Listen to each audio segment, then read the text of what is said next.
Shalom Vracham, chers amis, nous allons faire le deuxième cours sur l'explication et les commentaires sur la Birkat Halevana, bénédiction sur la lune. Nous avions fait une première introduction, un petit peu longue, mais permettait un petit peu de situer l'importance de cette bénédiction que des fois on méprise, malheureusement, par méconnaissance. Halacha Broura, comprendre le molad. Le molad, vous savez, souvent à la synagogue, quand le rabbin annonce le nouveau mois, il dit le molad est de temps et temps. On va essayer de comprendre un petit peu. C'est un petit peu technique, c'est un petit peu compliqué, mais au moins une fois, peut-être dans notre vie, on aura l'occasion d'aborder ce sujet avec un peu plus de profondeur. Avant d'aborder les règles pratiques relatives à la Birkat Halevana, il est essentiel de comprendre la notion de molad qui constitue les bases de calcul liées au cycle lunaire. Cette précision, mes chers amis, est absolument indispensable pour déterminer les moments propices à la récitation de la bénédiction. Le molad signifie, encore une fois, le moment précis où la lune est remplie. Vous savez, il y a des moments où la lune est pleine, la lune des fois est à moitié, la lune des fois c'est un croissant, des fois on la voit à peine. Le molad, c'est le moment où la lune est remplie. Le terme lui-même est dérivé du mot nolad. Molad qui vient de nolad, qui signifie la naissance. Nolad, Yom Huledet, c'est la naissance. Il correspond à l'instant où la lune se trouve exactement entre la terre et le soleil, rendant sa face invisible depuis notre planète, puisque masquée par la Terre. Ce moment marque le début théorique du cycle lunaire. Oui, jusque-là, c'est simple. Le nouveau mois juif, quant à lui, il commence dès que la Lune s'éloigne de cette conjonction entre la Terre et le soleil, et qu'un fin croissant devient visible dans le ciel. Vous savez, mes chers amis, que la Lune n'a pas de lumière en elle-même. La lumière de la Lune qu'on aperçoit, ça n'est que, en vérité, le reflet, si je puis dire, en tout cas de l'éclairage qu'en donne le Soleil, plus ou moins en fonction de sa position. Oui, donc, dans le calendrier hébraïque, le molad est une donnée essentielle. Chaque Shabbat précédant Rosh Chodesh, c'est le début du nouveau mois, l'officiant, le rabbin de la synagogue, il annonce l'heure exacte du molad.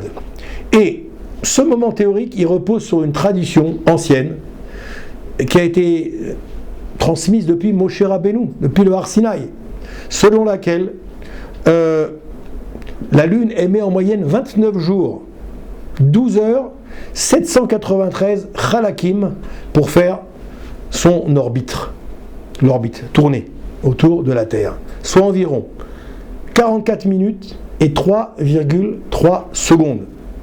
Cette durée, elle s'exprime en vérité par le terme qu'on va donc donner à la synagogue chaque mois. Mais quels sont exactement les chalakim mentionnés dans le calcul du molad?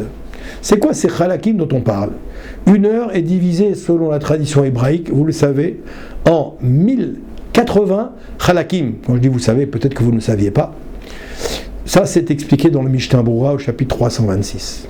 Puisqu'une heure contient 3600 secondes, chaque chelek, on divise par le nombre de chalakim, c'est-à-dire 1080, il équivaut environ à 3,33 secondes.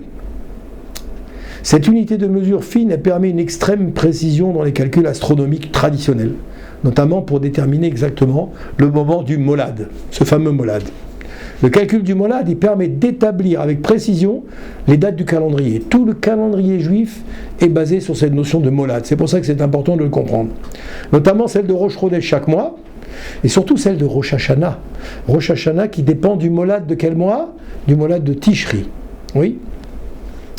Dans plusieurs domaines de la halakha, les repères temporels sont fondés non pas sur une simple date, mais sur le moment exact du renouvellement lunaire. C'est notamment le cas de Birkat Halevana, la bénédiction sur la lune, où la précision du cycle lunaire, elle va déterminer la période adéquate pour réciter cette prière. Oui. Et donc, il est recommandé de prêter attention à l'annonce du molad, qui constitue la base de nombreux calendriers, donc calendaires, excusez-moi. On pourrait dire encore beaucoup de choses sur la notion du molad, notamment sur la manière dont il se calcule, mais je pense qu'on ne va pas trop rentrer dans les détails techniques. Alors, moment propice pour réciter Birkat Halevana. Le moment propice, la Birkat Halevana, bénédiction qui est dédiée au renouvellement lunaire, elle se récite pendant la première quinzaine du mois, toujours. du mois hébraïque on parle, lorsque la lune est croissante. Toutefois, les avis divergent. On a plusieurs positions quant au moment exact à partir duquel il est permis de commencer cette bénédiction. On distingue principalement 3 approches. Oui, dès le Molad, selon le Rambam, c'est-à-dire le Maïmonide, dans Ilchot Brachot. Deuxième avis selon le Smag, au chapitre 27. Et troisième avis, le Sefer HaKaneh. Il est possible de réciter la Birkat Alevana immédiatement après le Molad. Ça, c'est selon ces 3 avis-là. Moment théorique de la conjonction, je rappelle, entre la lune et le soleil. Après 72 heures, c'est-à-dire après 3 jours, d'après le Pri Megadim, qui est un commentateur de la Torah du Shulchan Aruch, il convient d'attendre 3 jours entiers après le Molad. C'est le deuxième avis. Donc premier avis, Rambam, Smag, Rav HaKaneh, lui, ils disent on peut faire tout de suite après le Molad la Birkat Alevana. Deuxième avis, il dit il faut attendre 3 jours selon le Pri Megadim. Et en vérité, ça c'est suivi par les Ashkenazim. Les Ashkenazim, ils attendent juste 3 jours après le Molad. Mais après 7 jours, selon le Shulchan Aruch, Rabbi Yosef Karo, dans le chapitre 426, il faut attendre 7 jours depuis le compte, 7 jours complets depuis le Molad, et cet avis, il est basé sur des enseignements kabbalistiques. Les Sfaradim, nous attendons comme ça. C'est pour ça que chez les Sfaradim, vous verrez qu'on ne peut jamais faire le Birkat Alevana avant 7 jours après le Molad. Maran, Rabbi Yosef Karo, dans Shulchan Aruch, il tranche en faveur de cette dernière opinion. Il tranche derrière cette dernière opinion. On ne récite pas la bénédiction de la lune avant que 7 jours ne se soient écoulés après le Molad. C'est l'avis pour nous, les Sfaradim. Cette précaution, elle repose sur des fondements spirituels profonds, bien sûr. Donc je répète encore une fois, ces 3 avis. Le premier, tout de suite après le Molad, on fait la Birkat Alevana, le Rambam, le Smag, le Sefer HaKaneh. Deuxième avis, 7 jours après, 72 heures après, d'après le Pri Megadim, c'est les Ashkenazim.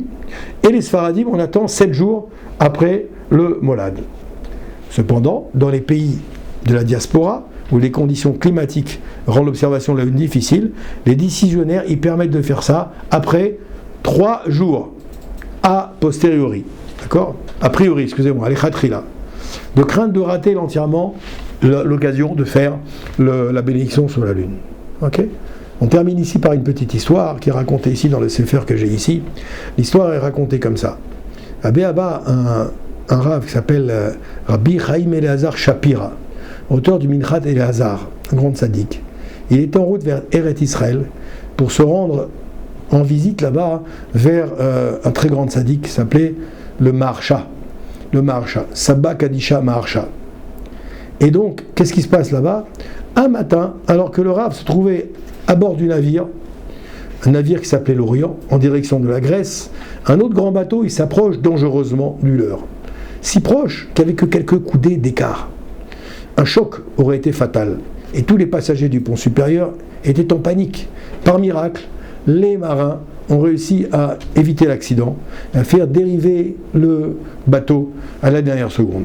Le capitaine, il a déclaré qu'un tel sauvetage en mer était rarissime. Plus tard, ce rabbi Eleazar, Chaim Eleazar, il a déclaré qu'il avait repensé maintenant à la Birkat Alevana qu'il avait récitée la veille. Il se souvient qu'il avait l'habitude, transmise par ses maîtres, de ne réciter cette bénédiction qu'après 7 jours complets, comme a dit le Rav Yosef Karo, depuis le Molad. Or, cette fois, il s'avéra qu'on avait récité la bénédiction un peu trop tôt, sans que personne ne s'en rende compte. Il a compris alors que tout ça était dirigé par le ciel, pour montrer la puissance protectrice de cette mitzvah, même accomplie sans perfection, que cette bénédiction avait sans doute ajouté un mérite supplémentaire pour faire en sorte d'éviter le danger.